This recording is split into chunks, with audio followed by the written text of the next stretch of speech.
You're in charge of your life and therefore the results you get.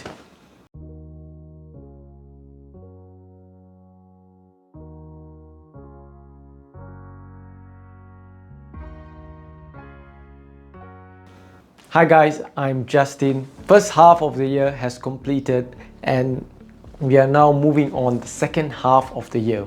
When I sat down and reflect back on my first half, my progress, my accomplishments, and how am I against my goal, am I progressing towards my goal, or how far am I understood 3 lessons, and I got 3 lessons, and I would like to share it with you, these 3 lessons. The first lesson is preparedness and anticipation. We all need to develop this skill of preparedness and anticipation. It's a skill, and it's a very important skill. Let me share you a story. I once was going to meet up a client in the morning, and I had to drop my kids to school. Now, usually one day before, I have done all the pre-work, whatever necessary, packing the bags, getting everything done to meet the client. But this day, I was not able to do so. I was not so prepared.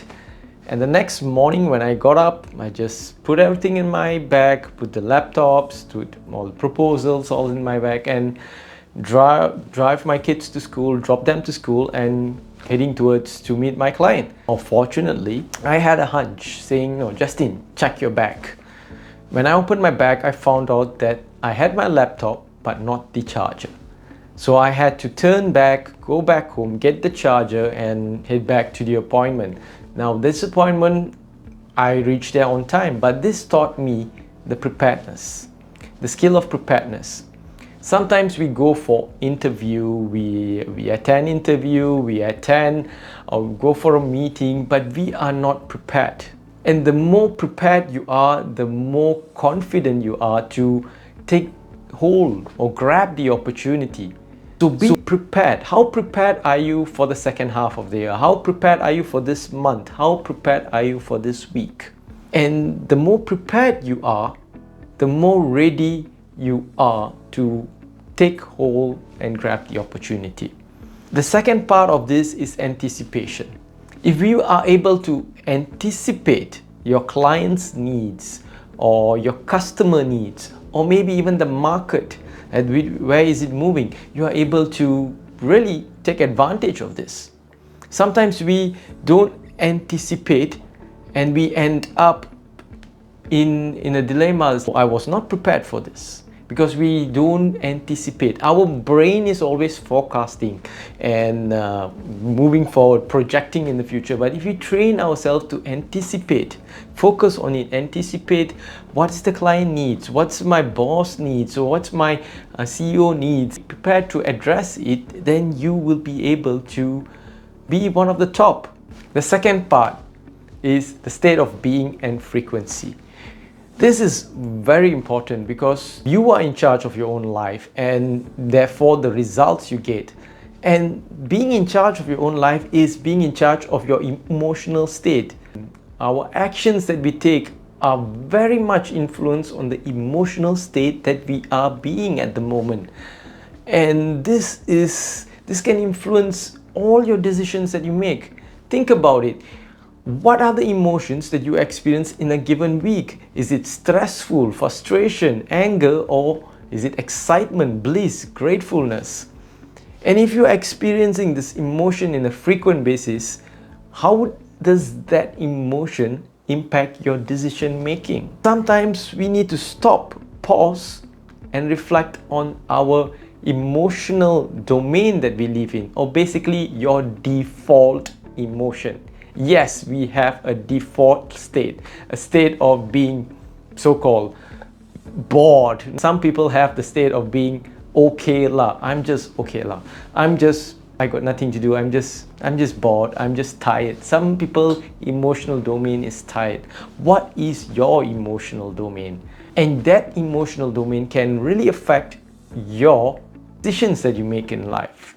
Now, when I look back and reflect on my emotional domain, I realized this couple of weeks I was a little bit frustrated. To be honest, I was a little bit frustrated because I was doing a lot of things but not getting the results that I want. There was a little bit frustration inside of me creeping up. It's like, why is this not working? No, I had this expectation, and then I realized that I had to let go of this expectation and just focus on the steps that I need to take. Focus on the process and not the outcome. That's how I was able to let go of this frustration. What are the emotional domains, or what are the emotions that you're experiencing in a given week or in a given month? And ask yourself, do I want to experience this emotion? Because who is in charge of your emotion? Yes, who is in charge? You are in charge of your emotions, nobody else.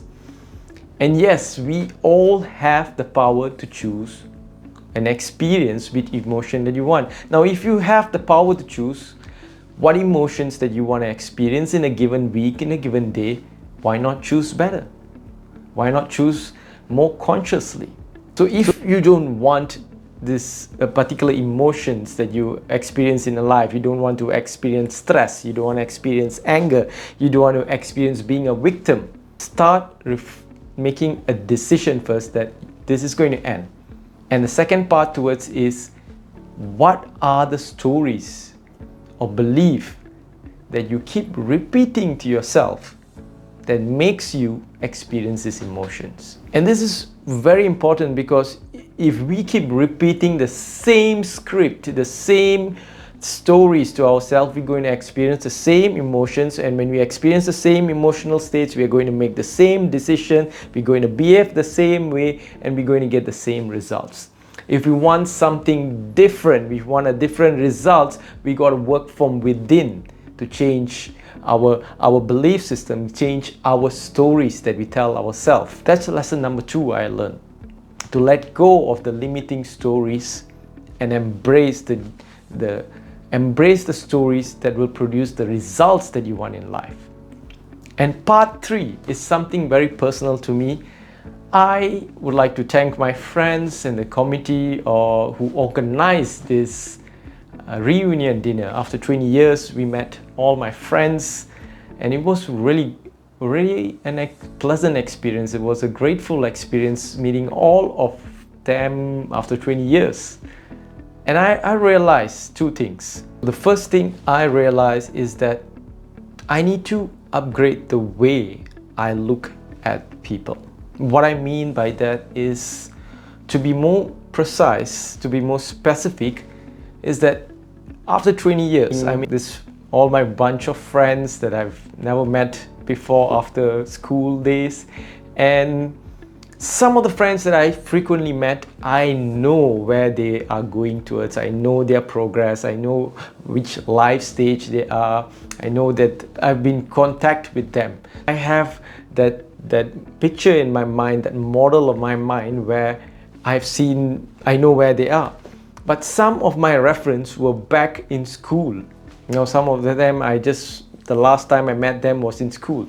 And when I had the conversation with them, I immediately realized that, hey, this guy is a business owner now, he's a professor now, he's a dentist, he's a lawyer, or whatever they are in. And I were speaking to them as though they were back in school, that we were back in school. And I realized that, hey, sometimes we need to upgrade. We need to upgrade our model. We need to be present when we speak to people. We need to be present, and when we speak to them, we need to be with them, resonate with them, connect with them at the moment, not being caught up in your mind. That's lesson number 1. Lesson number 2 that I learned is that we need to be kind. We really need to be kind when we connect with people, because some of us, we put a smile in our face, but yet we do not know that they are carrying different crosses, or they are carrying crosses that they do not want to show, that they are afraid to share.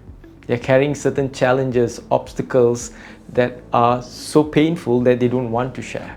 And when you have a conversation with them, you know that there are these hidden burdens that they are carrying. So be kind to all, be kind to people, because you just do not know what they are carrying, what burdens they are holding. So these are the lessons that I learned so far in this first half of the year. And I encourage you, those who are following me, to reflect back and recalibrate and upgrade your model of the world, your belief system, so that you can have better results, or the results that you want in your life for this second half of the year. Look at the results that you want and try to figure out what stories that I need to change, what belief that I need to have in order to accomplish it. And this video is dedicated to all my friends in school that I've met, and to all the community members that who managed to organize this. Is such a miracle that you are able to accomplish this, to bring everybody back together in one room. So it's an amazing effort. Thank you very much, and this is for you.